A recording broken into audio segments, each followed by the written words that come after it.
सीधे आज के इस मुद्दे पर आते हैं बिना किसी लंबी भूमिका के।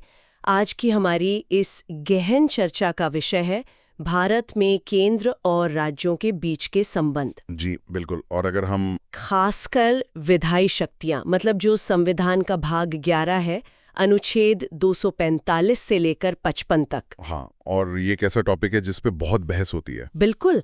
हमारे पास आज कुछ बेहद उच्च स्तरीय और तथ्यात्मक नोट्स हैं जो प्रतियोगी परीक्षाओं जैसे एसएससी और यूपीएससी के लिए तैयार किए गए हैं। मतलब वो नोट्स जो एकदम कट टू द चेस बात करते हैं। एकदम सही।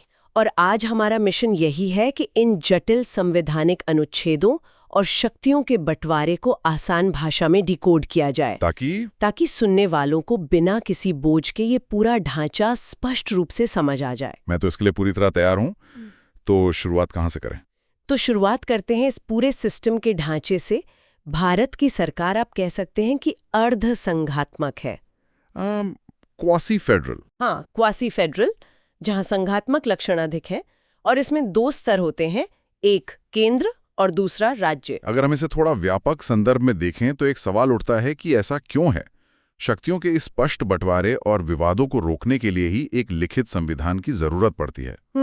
और सिर्फ लिखित संविधान नहीं, उसकी सर्वोच्चता और एक स्वतंत्र न्यायपालिका इस ढांचे के लिए बहुत अनिवार्य है। बिना अंपायर के तो खेल चल ही नहीं सकता। बिल्कुल वही बात है। तो अगर हम केंद्र राज्य संबंधों के स्तंभों की बात करें तो इसके 3 मुख्य स्तंभ हैं। पहला है विधायी संबंध, यानी कानून बनाने की शक्ति, जो भाग 11 में है जी। दूसरा है प्रशासनिक संबंध, यानी शासन चलाने की शक्ति, ये भी भाग 11 में है। और तीसरा है वित्तीय संबंध, जो टैक्स और धन का बंटवारा है, जो संविधान के भाग 12 में आता है। एकदम सही। लेकिन आज की इस डीप डाइव में हम अपना पूरा फोकस सिर्फ पहले स्तंभ पर रखेंगे, यानी विधायी शक्तियों का बंटवारा। और इसके 3 मुख्य आयाम हैं। पहला आयाम है क्षेत्राधिकार या टेरिटरी, अनुच्छेद 245। बिल्कुल, मतलब कौन सा कानून किस भौगोलिक क्षेत्र में लागू होगा। तो नियम कहता है कि संसद पूरे भारत या उसके किसी विशेष भाग के लिए कानून बना सकती है। और इसमें एक बहुत ही दिलचस्प पावर भी है संसद के पास, एक्स्ट्रा टेरिटोरियल वाली। हाँ, 200 नॉटिकल मील तक का एक्स्ट्रा टेरिटोरियल दायरा। मतलब भारत के बाहर भी कुछ मामलों में संसद का कानून लागू होता है। जबकि राज्य विधानमंडल का क्या है, वो केवल अपने राज्य की सीमा के भीतर ही कानून बना सकते हैं। सही बात है। चलिए इसे थोड़ा विस्तार से समझते हैं। क्या एक राज्य का कानून दूसरे राज्य के व्यक्ति पर लागू हो सकता है? अगर हम सामान्य नियम की बात करें तो जवाब है नहीं। लेकिन कानून में अपवाद न हो, ऐसा तो हो नहीं सकता। बिल्कुल। और यहाँ सबसे आकर्षक बात यह है कि एक सिद्धांत है जिसे क्षेत्रीय संबद्धता का सिद्धांत या डॉक्ट्रिन ऑफ टेरिटोरियल नेक्सस कहते हैं। डॉक्ट्रिन ऑफ टेरिटोरियल नेक्सस, ये कैसे काम करता है? यदि किसी व्यक्ति और राज्य के बीच एक पर्याप्त क्षेत्रीय संबंध हो, जिसे हम सफिशिएंट नेक्सस कहते हैं, तो ऐसा हो सकता है कि दूसरे राज्य का कानून उस पर लागू हो जाए। कोई उदाहरण देकर समझाएंगे? मान लीजिए तमिलनाडु का कोई निवासी है, वो रहता वहीं है, लेकिन वो उत्तर प्रदेश में कोई व्यवसाय या उत्पादन करता है। अच्छा, उसकी फैक्ट्री यूपी में है। हाँ, तो अब यूपी सरकार उस व्यक्ति के उस व्यवसाय पर टैक्स लगा सकती है, भले ही वह तमिलनाडु का निवासी हो, क्योंकि उसका यूपी के साथ एक नेक्सस या संबंध बन गया है। एकदम सही, यही है टेरिटोरियल नेक्सस। ये तो बहुत ही तार्किक है। अब इस पहले आयाम से आगे बढ़ते हैं। दूसरा आयाम है विषय वस्तु या सब्जेक्ट मैटर, जो कि अनुच्छेद 246 में आता है। हाँ, और इसे मैं द नंबर्स गेम कहती हूँ, क्योंकि ये अनुच्छेद 7वीं अनुसूची में शक्तियों के स्पष्ट बंटवारे की बात करता है। 3 सूचियां, संघ सूची, राज्य सूची और समवर्ती सूची। बिल्कुल। तो सीधे डेटा पर आते हैं। संघ सूची, जिस पर केवल संसद कानून बनाती है, उसमें मूल रूप से 97 विषय थे, जो बढ़कर 100 हो गए हैं, यानी +3 जी। दूसरी है राज्य सूची, जिस पर राज्य विधानमंडल कानून बनाता है। इसमें मूल रूप से 66 विषय थे, जो अब घटकर 61 हो गए हैं, यानी -5। राज्यों की शक्ति थोड़ी कम हुई है यहाँ। और तीसरी है समवर्ती सूची, कॉन्करेंट लिस्ट, जिस पर दोनों कानून बना सकते हैं। ये 47 से बढ़कर 52 हो गई है। मतलब इसमें भी +5 हुआ है। बिल्कुल। और यहाँ मैं सुनने वालों के लिए एक बहुत ही महत्वपूर्ण परीक्षा टिप साझा करना चाहूंगी कि ओरिजिनल नंबर ज्यादा पूछे जाते हैं। एकदम सही। वर्तमान संख्याएं अक्सर बदलती रहती हैं, इसलिए प्रतियोगी परीक्षाओं में हमेशा मूल संख्याएं यानी 97, 66 और 47 अधिक पूछी जाती हैं। ये बहुत ही काम की टिप है। अब इन सूचियों के कुछ हाई यील्ड विषयों के उदाहरण देख लेते हैं जो एग्जाम में बार बार आते हैं।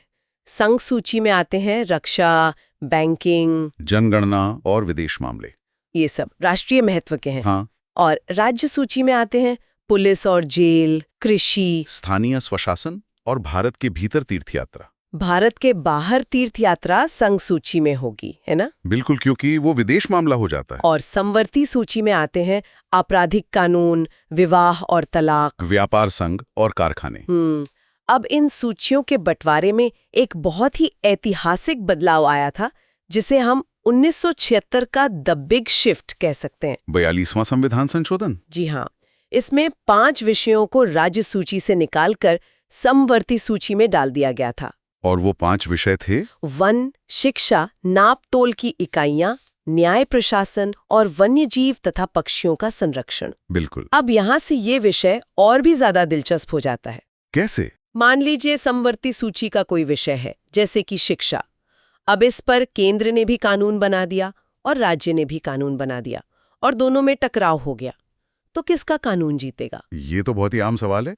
इसका सामान्य नियम ये है कि अगर टकराव होता है तो संसद का कानून ही प्रभावी होता है, मतलब केंद्र हावी रहेगा। हाँ, लेकिन इसमें एक बहुत ही बड़ा अपवाद है, अनुच्छेद 200 के तहत। वो अपवाद क्या है? यदि राज्य का कानून जब वो बिल के रूप में था, उसे राज्यपाल ने राष्ट्रपति की स्वीकृति के लिए संरक्षित या रिजर्व कर लिया हो और फिर राष्ट्रपति उस पर अपनी स्वीकृति दे दें, तो फिर उस राज्य के अंदर राज्य का कानून ही प्रभावी हो जाएगा, संसद का नहीं। ओहो, ये तो राज्यों के लिए एक बहुत ही अच्छा सेफ्टी वॉल्व है। बिल्कुल, ये हमारे संविधान का एक बहुत ही लचीलापन है। अच्छा, अब एक और सवाल आता है, उन विषयों का क्या जो इन तीनों सूचियों में संघ, राज्य या समवर्ती कहीं भी नहीं है?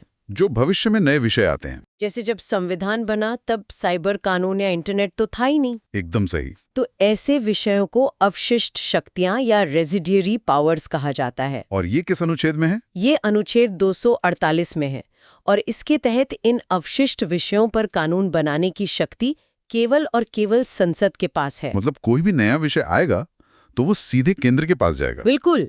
और इसी से जुड़ा एक और अनुच्छेद है 247। वो क्या कहता है? वो ये कहता है कि संसद को अपने कानूनों के बेहतर प्रशासन के लिए और विवादों को जल्दी सुलझाने के लिए अतिरिक्त न्यायालय या एडिशनल कोर्ट्स स्थापित करने का भी पूरा अधिकार है। मतलब संसद सिर्फ कानून ही नहीं बनाएगी, उन्हें लागू करवाने के लिए अलग से कोर्ट भी बना सकती है। एकदम सही बात है। तो इस सब का असली मतलब क्या है? क्या मतलब? मतलब ये कि सामान्यतः राज्य सूची पर राज्य का अधिकार है, ये तो हम समझ गए। जी, लेकिन संविधान में 5 ऐसी विशेष परिस्थितियां दी गई हैं जहां संसद ओवरराइड कर सकती है, मतलब वो राज्य सूची के विषयों पर भी कानून बना सकती है। और यही ओवरराइड हमारे केंद्र को बहुत मजबूत बनाता है। ये 5 बहुत ही एक्सेप्शनल सिनेरियो हैं। तो चलिए इन 5 परिस्थितियों का एक-एक करके विश्लेषण करते हैं। पहली परिस्थिति क्या है? पहली परिस्थिति आती है अनुच्छेद 249 के तहत। यदि राज्यसभा अपने उपस्थित और मत देने वाले सदस्यों के 2/3 बहुमत से एक प्रस्ताव पारित करे कि राष्ट्रीय हित में ऐसा करना जरूरी है, तो संसद राज्य सूची पर कानून बना सकती है। लेकिन क्या ये हमेशा के लिए होता है? नहीं, ये केवल 1 वर्ष के लिए वैध होता है। हालांकि इसे एक वर्ष करके आगे बढ़ाया जा सकता है। समझ गए। अब दूसरी परिस्थिति? दूसरी है अनुच्छेद 250। ये तब होता है जब देश में राष्ट्रीय आपातकाल लागू हो, अनुच्छेद 352 के तहत। तब तो जाहिर है केंद्र के पास सारी शक्तियां आ जाएंगी। बिल्कुल, और ये कानून आपातकाल खत्म होने के 6 महीने बाद तक वैध रहता है। ठीक है। तीसरी परिस्थिति क्या है? तीसरी है अनुच्छेद 252, जब 2 या 2 से अधिक राज्य स्वयं आकर संसद से अनुरोध करें कि आप हमारे लिए इस राज्य सूची के विषय पर कानून बना दीजिए। हाँ, तो संसद उन राज्यों के लिए कानून बना सकती है, लेकिन ये कानून सिर्फ उन्हीं राज्यों पर लागू होगा जिन्होंने अनुरोध किया है। ये भी बहुत लॉजिकल है। अब चौथी परिस्थिति पर आते हैं। वो है अनुच्छेद 253, अंतर्राष्ट्रीय संधि और समझौते लागू करने के लिए। ये तो बहुत जरूरी है। मान लीजिए भारत ने पर्यावरण पर कोई अंतर्राष्ट्रीय समझौता किया है और उसे देश में लागू करना है, तो कोई राज्य ये नहीं कह सकता कि यह हमारी सूची का विषय है। एकदम सही।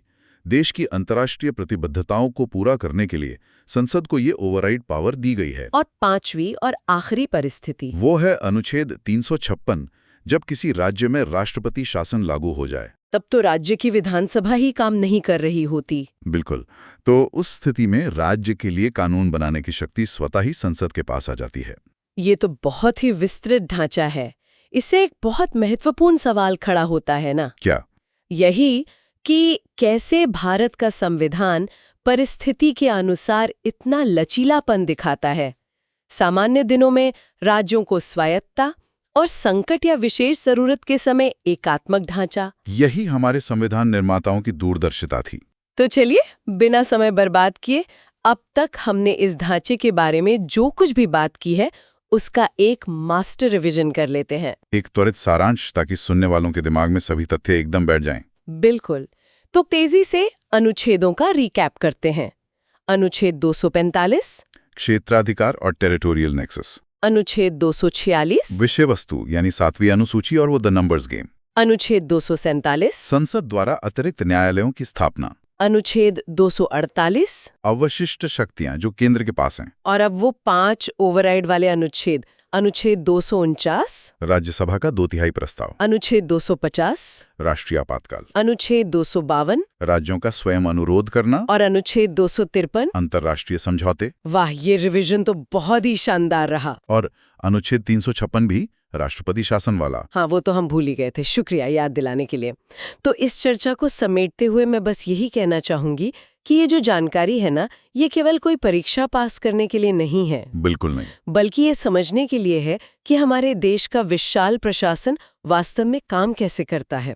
ये संविधान कोई जड़ या सूखी किताब नहीं है, ये एक जीवंत ढांचा है जो शक्तियों को बहुत ही समझदारी से बांटता भी है और संकट के समय पूरे देश को एक धागे में पिरोता भी है। एकदम सही। और इसी बात पर चर्चा का अंत करने से पहले मैं एक विचारोत्तेजक सवाल छोड़ना चाहता हूँ। जी बताइए, क्या सवाल है? अभी हमने अनुच्छेद 248 की बात की, अवशिष्ट शक्तियों की। हमने देखा कि जब संविधान बना था तब साइबर स्पेस या इंटरनेट जैसी चीजों का अस्तित्व ही नहीं था। हाँ। इसलिए अवशिष्ट शक्तियों ने केंद्र को उस पर कानून बनाने की शक्ति दे दी। लेकिन सोचने वाली बात यह है कि आज से 50 साल बाद आगे क्या होगा? हाँ, जब आर्टिफिशियल इंटेलिजेंस पर पूर्ण नियंत्रण या फिर अंतरिक्ष कॉलोनाइजेशन जैसे बिल्कुल नए और अकल्पनीय विषय सामने आएंगे। बाप रे, अंतरिक्ष कॉलोनाइजेशन। जी, तो क्या केंद्र और राज्यों के बीच उन पर अधिकार जमाने के लिए एक नई संवैधानिक बहस देखने को मिलेगी? ये तो बहुत ही बड़ा सवाल है। क्या तब केंद्र अकेले उन पर नियंत्रण कर पाएगा या राज्यों को भी हिस्सा चाहिए होगा? क्या इसके लिए कोई नया संविधान संशोधन करना पड़ेगा? ये तो सच में दिमाग घुमा देने वाला विचार है। ये सुनने वालों के लिए खुद सोचने का एक बहुत ही दिलचस्प विषय है। बिल्कुल। राजनीति, तकनीक और भविष्य का ये टकराव देखना बहुत ही रोचक होगा। तो इसी गहरे विचार के साथ हम आज की इस डीप डाइव को यहीं समाप्त करते हैं। हमारे साथ जुड़ने के लिए बहुत बहुत शुक्रिया। सुनते रहिए और कुछ नया सीखते रहिए।